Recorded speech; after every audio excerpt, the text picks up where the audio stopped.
আমার যখন 4 বছর বয়স, আমাদের পাড়ায় একটা মুদির দোকানে গেছিলাম আমি জিনিস কিনতে। একজন ভদ্রলোক হঠাৎ দেখলাম বিড়িটা ছুঁড়ে দিলেন, আর একটি বাচ্চা ছেলের পেছনের গেঞ্জিটা পুড়ে গিয়ে আগুনে জ্বলে গেল, পিঠটা পুড়ে গেল। তখন পাড়ায় একটা সভা ডেকেছিল, ডেকে জিজ্ঞেস করেছিল এই কাজটা কে করেছে।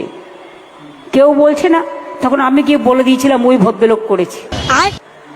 বাবা বলে, তুই তো একটা অশান্তি লাগালি, তোর কি দরকার এত অপ্রিয় সত্য কথা বলার।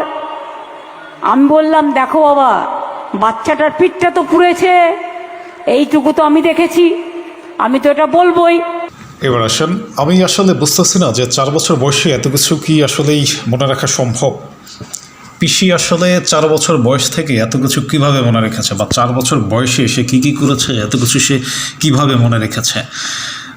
সাধারণত আমাদের 10 থেকে 15 বছর পর্যন্ত আমরা কী করেছি আমাদের এগুলো মনে থাকে না, কিন্তু সে আসলে 4 বছর পর্যন্ত এই বিষয়গুলো কীভাবে মনে রেখেছে প্রশ্ন থেকেই যায়। বন্ধুরা, ভিডিওটি যদি ভালো লাগে অবশ্যই লাইক, কমেন্ট, শেয়ার করবেন। ধন্যবাদ।